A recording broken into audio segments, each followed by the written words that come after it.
안녕하십니까, 행복창조입니다. 장이 많이 위로 가는 것 같고 많이 아래로 갈 것 같은 그러한 혼돈 속에 있는 장입니다. 하지만 지표들은 지금 각 섹터별로 나오는 걸로 봤을 때는 하방 아니고 상방으로 간다고 자꾸 신호를 보내고 있습니다.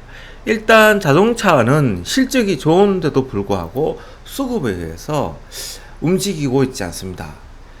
일단 다우의 자동차 섹터인데 이거 가만히 보시면 나스닥을 먼저 살짝 볼게요. 이게 보시면 이 코로나 이후부터 이전하고 이후에 이 거래량을 보시면 더블입니다. 더블. 즉 코로나로 발생되고 난 다음에 코로나 요때 떨어질 때 대량 거래량이 터지면서 급락을 했지만 그 이후에 매수로 바뀌면서 돈을 풀면서 이 거래량이 예전에는 1000만 주인데 기본 2000만 주로 바뀌면서 장을 주도하고 있는 겁니다. 그런데 이 다우 자동차를 보시면 코로나 때에 이때 늘어난 거는 난 이후에 그렇게 거래량이 늘어나진 않았어요. 특히 요게 보면 2022년 1월 달에 대량 거래량이 음봉으로 터지고 난 다음에 강력하게 조정이 왔습니다. 그 이후로 2023년 1월부터 거래량이 터지면서 조금씩 살금살금 올라오고 있습니다. 그래서 이 40 근처에서 지금 현재 거의 100까지 올라왔어요. 조정을 하면서. 하지만 우리나라 자동차 섹터는 올라가는 게 없거든요. 다른 쪽에. 그런데 이 40에서 100 올라갈 때 보십시오.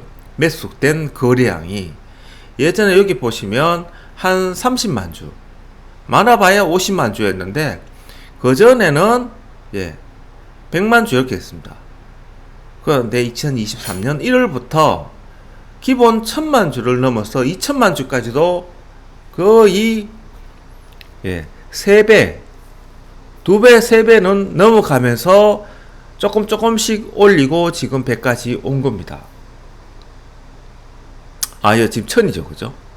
그러면 이것이 의미하는 것은 뭐냐 하면 연준회의에서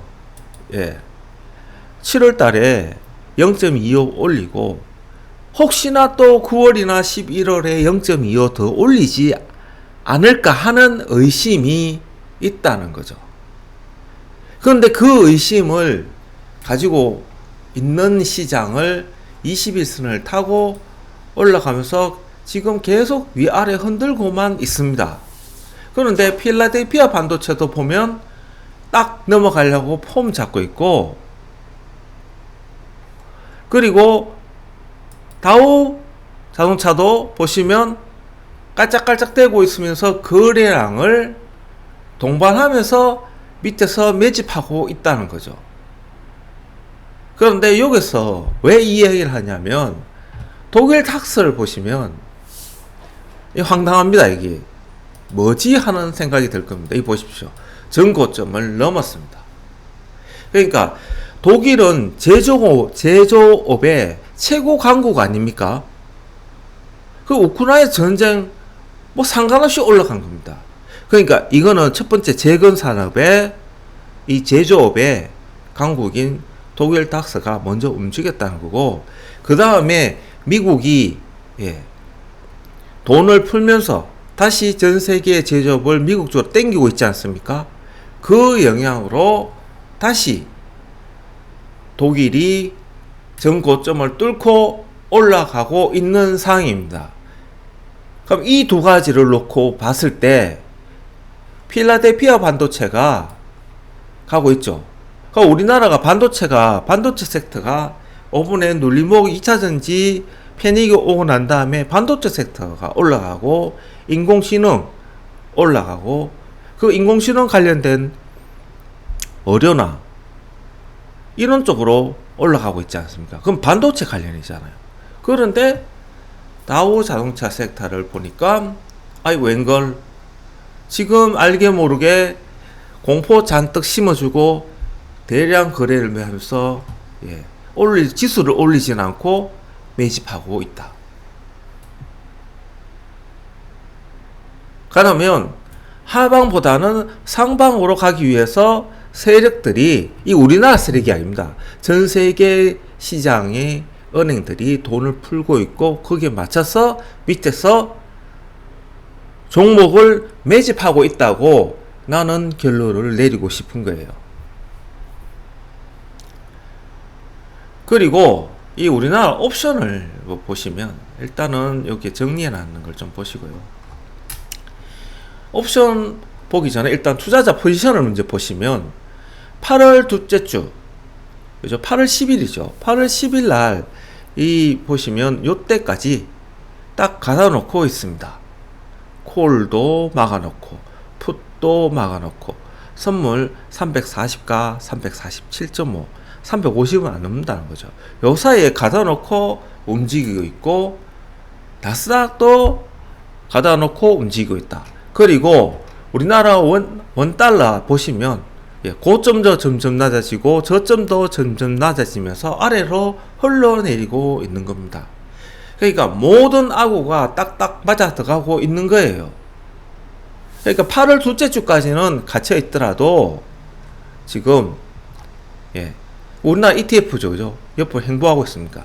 지금 갇혀 있더라도 9월물에 보면 동일가가 나오는데 좀 애매하게 콜 377.5 그리고 풋 297.5 0.14 동일가가 나왔어요. 그럼 이게 위아래 변동폭이 2860, 2850 아래에 2250 잡으면 600포인트를 변동성을 주겠다고 하면서 중심값은 347.5입니다. 이 343.75는 바로 이 자리입니다. 2596, 2615. 그러니까 쉽게 해서 2600이죠. 2600. 그러니까 2600을 위아래로 놓고 우리나라 시장을 흔들면서 반도체가 먼저 깔짝깔짝거리면서 올라가고 있다. 그런 거죠. 그래서 치고 올라간다면 이 투자자 포지션에서 보시듯이 350, 352.5 그죠? 요렇게입니다. 이거를 뚫고 올라간다면 뚫고 올라간다면 어디까지 갈 것이냐? 9월물 옵션에서 이야기를 하기를 377.5 2850까지도 지금 현재 열어놓고 있다. 이렇게 이야기를 하는 거고 10월물을 보시면 콜 쪽의 매도와 풋 쪽의 매도 금액을 옵션 가격을 보면 이 375에 16.0 이렇게 되어 있지만 실질적으로 행사되는 342, 345 기준으로 봤을 때 이 보시면 345가 34.5에 놓고 있습니다. 그러니까 10월물에 옵션 콜 345를 34에다가 매도 때리고 있다는 거죠. 이 말은 지금 10월물 선물은 이 가격에 때려도 되게끔 앞으로 조정이 될 거다라고 이야기해 주는 겁니다. 지금 현재. 그리고 반면에 매수를 7.74인데 이 매도 보면 17점 이렇게 되어 있습니다. 그리고 나머지는 이 매수를 하는 거 보면 다 0.26, 0.21 이렇게 놓고 있는 겁니다. 그래서 내가 이야기하고 싶은 것은 뭐냐면 상방으로 열려 있다. 열려 있는데 아직은 의심을 하고 있다. 분명히 상방은 맞는데 뭔가가 좀 불안하다는 거죠. 그래서 8월물에 8월 달에 이 지금 8월 10일 날 소비자 물가 지수 CPI 그죠? 이거 굉장히 중요하죠. 그죠? 그리고 8월 24일 날 잭슨홀 미팅 이거 두 개를 일단 보고 난 다음에 예. 이걸 보면 9월 달에 금리에 대해서 어떻게 나올지 알 거란 말이지. 그리고 난 다음에 가겠다. 이야기입니다. 그런데 시장은 9월 달에 더 이상 금리 인상이 없어. 이렇게 이야기를 하고 있다는 거죠. 그래서 결론적으로 다시 한번 이야기하지만 투자자 포지션을 다시 보시면 갇혀있는 장이다. 선물 352.5를 넘지 않는 이상 일단은 갇혀있는 장이다. 하지만 현재 나와 있는 걸 봤을 때는 상방으로 갈 확률이 높고, 만일에 이 연준 CPI나 24일날 잭슨 홀에서 이상하게 삐딱하게 이야기 나오면 337.5를 깨고 내려갈 건데 어디까지? 297.5까지 그냥 간다. 이렇게 판단을 하면 될 것 같습니다. 그에 대해서 뭐 여러 가지 이야기도 있겠지만 외국인의 파생의 포지션은 일단 이렇게 해놓고 있기 때문에 뭐 외국에서 어떤 이야기가 나오든 선물 337.5를 일단 안 깨면 상방으로 보는 게 맞다.